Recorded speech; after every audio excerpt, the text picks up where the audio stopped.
people and the editor has been demanding a Master Duel YouTube video to talk about the current format. And what better way to do that on a Thursday, to do a little tier list Thursday video on the current Master Duel format. Now, I've been playing a good amount of Master Duel since the release of the last couple cards. Horus cards, Memento, even the Unchained cards. I haven't made a tier list since. We have got new Salamangreat support, all this kind of stuff, recent Forbidden and Limited list updates to Master Duel. So we're turning this Thursday stream into a tier list Thursday, and we're talking about a little bit about some of these decks in the current Master Duel format. Now, I have put in some work this morning and significantly slimmed down the list of decks that I included in terms of the old stuff that we've been talking about for a couple of tier lists in a row, and I have removed it just to make it a little bit faster and mostly kept it with the most meta relevant decks. I want to preface this by saying that I believe all of these decks are good enough to go into like Master 1. So if I rate your favorite deck out of these a little bit lower, you can still very much play it. And if there's any deck that I'm not including that you really want my opinion on, as always, you can leave a comment down below. I'll be trying to answer as many of those as I can with the tier that I would put them in. Sueperheavy Samurai is a deck that I have a hard time evaluating because no one plays it. Now, is that because it's dead or because people just don't like it? I have the feeling that the deck is still scary because they didn't properly hit it. You guys know my opinion on consistency hits, especially with the Limit 1 festival. I've been playing against Snake Eyes in that festival and literally they were doing the exact same stuff. It just goes to show how bad consistency hits are really. Basically only hitting the odds of how often a deck is able to do the unfair thing, not actually changing the unfair thing. Sueperheavy Samurai can still do the exact same scary stuff, so it's probably still like a low A tier deck, even though people aren't really playing it, which is a good thing. Honestly, the deck is really annoying. It maybe is weaker to hand traps now. At the same time, there are some hand traps that it's normally weak to that people aren't really playing at the moment, like Droll and Lockbird, and it's more bricky than before, but it's still scary. Maybe it's a high B. I don't know. It's very much irrelevant whether I'm gonna put it in high B or low A. It's a scary deck to go up against. It's not that consistent anymore. I still stand by the fact that they should have hit it properly. Mathmech,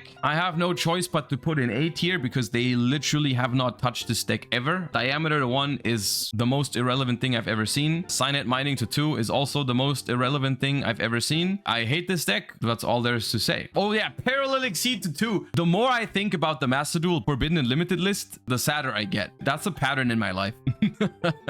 Anyways, Mathmech is still solid. Snake Eyes is still probably the best deck in Master Duel. I also have Snake Eye Kashtira somewhere. I personally think the Kashtira version is slightly better in Master Duel, simply because the Kashtira cards give you some play into cards like Maxi if your opponent doesn't shotgun them. Kashtira Unicorn is just a toxic card, is really strong, and I think the Kashtira package offers a lot for the Snake Eye deck. It is worth noting, I guess, here we go again, talking about the Forbidden and Limited list changes. Wanted to 2 doesn't matter because it's programmed into your opponent's hand, and Snake Eye Ash to 2, I guess, is a slight consistency hit that is fine. It just isn't enough by any means. With the most recent additions, Salamangreat Raging Phoenix and SP Little Knight, those are 2 cards that go into a bunch of different decks, especially SP Little Knight, but they probably help Snake Eye the most. Specifically, the OTK lines that the deck has with Raging Phoenix and Promethean Princess interaction and Zelantis is pretty disgusting. So the deck is very, very strong and the best deck in Master Duel at the moment. Only very few decks come close. Stun, I'll give a solid B tier. That is much higher than I would like to put it, but it's probably all right. Tearlaments.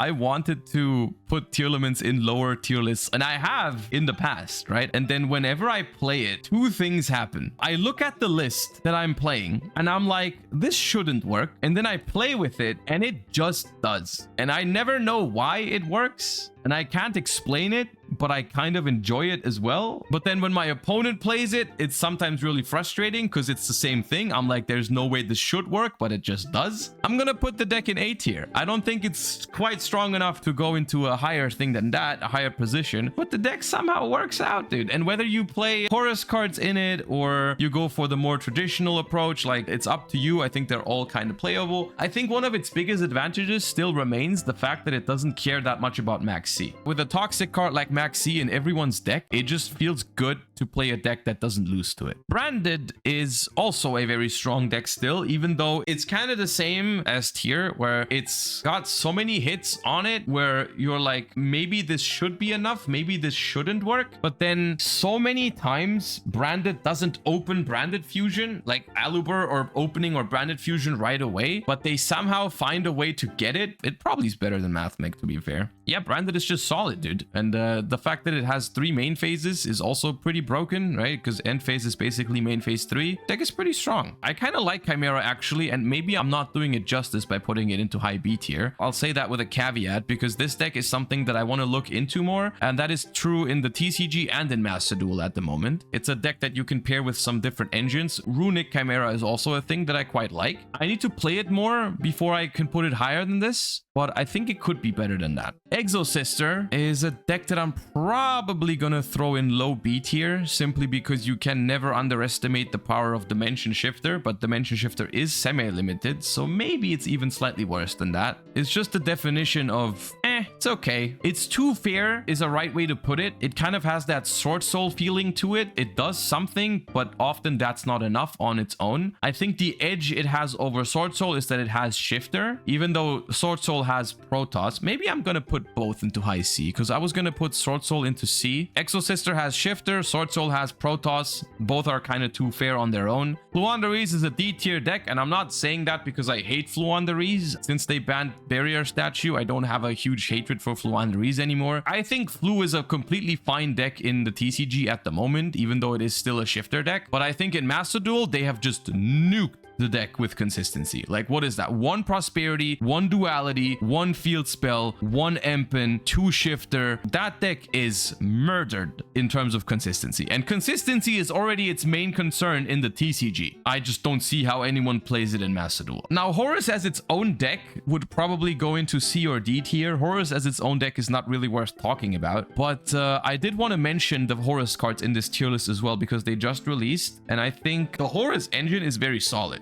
The Horus engine does a few things really well. It's very fun to play the Horus cards, is my personal experience. I don't know if you agree to that, but I think a lot of people do. It's a really fun engine, and it goes into a lot of different decks and improves them just a little bit, right? And I think that is a perfect like recipe for an engine that's going to be played in a lot of different decks. You can literally throw Horus into anything and make it like an even more combo-y pile, right? You can throw Horus into Tearlaments, you can throw it into Chaos decks, into 60-card Grass piles, you can throw it into Orcus decks if you want to. People are putting them into Spiral. I put them into Runick decks. Volcanic, Snake Eye Horus, Phantom Knight Horus, you name it. It's almost good enough to be super viable, but not quite there. So I don't think it's problematic, right? It's just solid. I don't think there is a Horus deck that really breaks into A or S tier. Maybe Horus Tearlament, but I'm not even sure if the Horus Tearlament is the best version. A lot of yapping. Horus cards are cool. Feel free to try them out. I think they're all solid. Labrynth goes into A tier for me. I like Labrynth a lot, maybe even better than some of these decks. It has the same advantage as Tearlaments, that it doesn't care about max C as much, and it's relatively adaptable to the format. You can play a more hand trap heavy version, you can play a more trap heavy version with like the Ruma Karmic Cannons, which is a really good card against Snake Eyes. People are hating on Labrynth way more than it deserves because it plays trap cards. People are just blinded by the hate for Floodgates. Now Labrynth does play some Floodgates occasionally, but for the most part it's a very fun deck to play, and it also teaches you a lot about the game.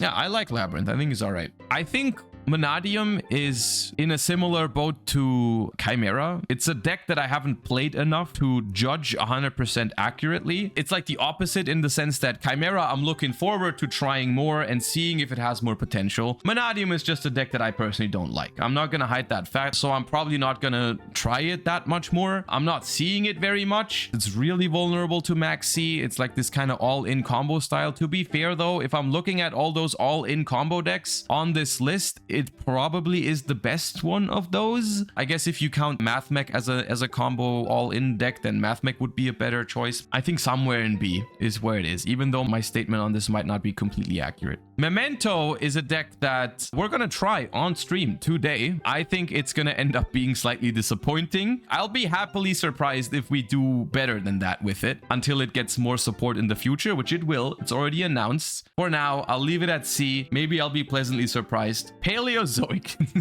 I included Paleozoic here because I actually have been having solid success with Paleozoic on rank. Like, it was actually better than I expected, and it was super, super fun. Now, that's also a very polarizing take. Some people like Paleo, some people don't. Some of the games I've been having with Paleo, though, are games that you would never get with other decks, and I really enjoy it for that. It's my favorite deck to play in Master Duel at the moment. Now, does that make it good? No. It's not an S or A tier deck at the moment, I don't think. In my heart, it's up here. But in all seriousness, at the moment, it's probably a B tier deck. It's surprisingly playable. One of its biggest advantages is that people, they play so bad against it. Legitimately, sometimes you play against people that know what they're doing against Paleo, and then it's like a D tier deck, but that's not very often. Sometimes you play against people that have no idea what's going on, and then it actually feels like an S tier deck because they miss every chain block. They don't even realize what Elemental Burst and Transaction Rollback do and all that kind of stuff. They try to pop your Paleos with monster effects like 3 times. They effect Veiler your Opabinia, they Ash your Opabinia, and it really depends on whether your opponent knows what's going on or not. At the very least, you're gonna have a great time when you play Paleozoics. That I can promise you. Purrely's pretty good. I'm basing mostly off of my Challenger Cups that I've been hosting recently. Purrely has been performing in those. And I think the only reason why it isn't like more successful on the ladder, it's not really seeing that much play. I'm only playing against Purrely like very occasionally, but I think if I was playing against it more often, I would be having some trouble. You know, like it's a good deck. There was a period where Purrely came out and people would literally main deck like Thrust and Herald of the Abyss and all that kind of stuff. People aren't doing that at the moment. People are playing a lot of Effect Veiler and Impermanence and all that, and if you open the Purrely field spell, you can basically ignore those. The only thing that you can do with Snake Eyes is like you can play Korikara, which some people are doing, and that is a problem. But outside of that, Purrely's pretty solid. I like it. With a very heavy heart, this morning I removed a bunch of those Runick hybrid images from the tier list and just left it with one. I've done the same in the TCG. The thing is, I'm gonna put it right next to Paleo here somewhere in B tier. Runick combo decks are only okay in Master Duel. Like, you're not playing them because they're better than other decks. I'm playing them because I like them. Fountain to 1 hurts a shit ton, and all of your good Runicks being at 1 or 2 also hurts a shit ton in the long run, because sometimes you draw that Smiting Storm or Golden Droplet or whatever if you need an actual disruption, and that really hurts. Runick did nothing wrong, man. They should have just hit the floodgates. They should bring back Fountain to 2 at the very minimum. They should probably also release some of the other Runick spells. I hate the fact that they just didn't touch all the floodgates, because Runick Stun is probably the best Runick version, which I really hate. Runick did nothing wrong, man. I'll die on that hill. Salamangreat, surprisingly, is probably solid right now. Anyone else ever have that feeling that there's way too many decks in Yu-Gi-Oh that you want to play and you never actually have the time to play all of them? I definitely do. I think Salamangreat suffers a big problem, the same problem that it has in the TCG, which is that as a fire deck that just got support, it's kind of overshadowed by Snake Eyes. I'd have to play it to judge exactly how bad it's hurt by cards like Nibiru. It's always like the meme, well, you just get Nibiru'd and you lose. Is that still true? I'm not sure. Some people are saying it's still true. Some people are saying it's not. One card that I know is a problem is Max C. If you get Max C and you play Salamangreat, you basically are leaving the game. So I'm putting it into high B tier, but I think if you ever wanted to play Salamangreat, now is probably the time. I'm not too excited about Kashtira. 1 Fenrir, 2 Unicorn, and 1 Wraith Soth just doesn't cut it. It's another one of those instances where I hate that they left a Rice Heart legal and just did a bunch of consistency hits. However, in the case of Kashtira, it might actually be sufficient with the consistency hits, but it's not a great solution. I'm throwing it in C. I unironically think Rescue Ace might be better than Snake Eyes, but I'm not sure. I haven't played enough of the 2 decks. Rescue Ace, I think, as a deck is maybe not overall better than Snake Eyes, but for me personally, it feels more fun to play. And this is a very Master Duel specific issue because of Maxi. Maybe Rescue Ace is a little bit worse than Snake Eyes overall, but the fact that it doesn't lose to Maxi completely because you can set up a Turbulence with like 2 special summons, that feels good to me. So if I was gonna play a fire deck, I would probably be playing Rescue Ace. I like Unchained so much. I would love to play Unchained. Unchained has 2 problems. It sucks against Maxi. Like, it's legit terrible, and that makes me feel really annoyed whenever I play it and I get Maxi, then I don't have the answer. It's really crazy how this one card existing turns it from a deck that would genuinely be a meta contender, but because Maxi exists, I don't think I can give it a higher than like a B tier. I think I'm putting it next to Salamangreat because it's very close to each other in terms of their position, right? Both decks are good mid-range decks. Both struggle into Maxi. Unchained doesn't struggle as much into Nibiru as Salamangreat does, but at least Salamangreat doesn't have to play as many bricks as Unchained, so it's kind of a give and take. And then the last one I have on the list is Vanquish Soul. I love to play Vanquish Soul in Master Duel. It's a very fun deck. It doesn't really over or underperform for me. It just feels kind of okay. I think I'm throwing it into B. Its biggest problem is not opening Raisin. If you do open Raisin, then it's really nice. And that's what I got. I haven't played all of these decks to the same extent, so for some this is more like my first impression. For some this is based off of experience. Let me know what you think. Feel free to ask me about decks that are missing, and hope you found this helpful.